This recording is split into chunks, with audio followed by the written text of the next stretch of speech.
السلام علیکم ورحمۃ اللہ وبرکاتہ۔ دوستو، آج میں آپ کو اصلی اور نقلی کی پہچان کے بارے میں ایک بہترین تحریر سنانے لگا ہوں۔ بادشاہ نے کانچ کے ہیرے اور اصلی ہیرے ایک تھیلی میں ڈال کر اعلان کیا، ہے کوئی جوہری جو کانچ اور اصلی ہیرے الگ کر سکے؟ شرط یہ تھی کہ کامیاب جوہری کو منہ مانگا انعام اور ناکام کا سر قلم کر دیا جائے گا۔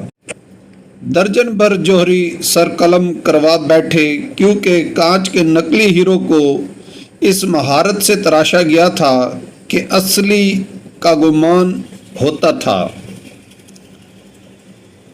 ڈھنڈورا سن کر ایک اندھا شاہی محل میں حاضر ہوا، سلام کے بعد بولا کہ میں وہ ہیرے اور کانچ الگ الگ کر سکتا ہوں۔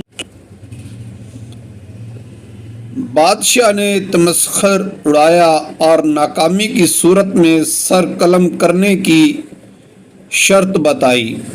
اندھا ہر شرط ماننے کو تیار ہوا۔ امید ہے ناظرین آپ لطف اندوز ہو رہے ہوں گے۔ ہیروں کی تھیلی اٹھائی اور محل سے نکل گیا۔ ایک گھنٹے بعد حاضر ہوا، اس کے ایک ہاتھ میں اصلی اور دوسرے ہاتھ میں کانچ کے نقلی ہیرے تھے۔ شاہی جوہریوں نے تصدیق کی کہ اندھا جیت گیا ہے۔ بادشاہ بہت حیران ہوا۔ اس کی حیرت کی انتہا نہ رہی کہ ایک کام جو آنکھوں والے نہ کر سکے وہ کام ایک نابینا کیسے کر گیا۔ بادشاہ نے اندھے سے دریافت کیا کہ اس نے اصلی اور نقلی کی پہچان کیسے کی۔ اندھا بولا، یہ تو بہت آسان ہے۔ میں نے ہیروں کی تھیلی کڑی دھوپ میں رکھ دی، پھر جو تپش سے گرم ہو گئے وہ نقلی تھے، اور جو گرمی برداشت کر گئے اور ٹھنڈے رہے وہ اصلی تھے۔ بادشاہ نے اندھے کے علم کی تعریف کی اور انعام و اکرام سے نواز کر رخصت کیا۔ اندھے کی رخصتی کے ساتھ ہی میرا غصہ، میری انا اور میرے دماغ کی گرمی بھی رخصت ہو گئی۔ مجھے سمجھ آ گئی کہ برداشت، نرم مزاجی، حلیمی، متانت اور محبت ہی انسانیت کی معراج ہے۔ جو گرمی حالات کو سہ گیا وہ ہیرا، جو نہ سہ سکا وہ کانچ۔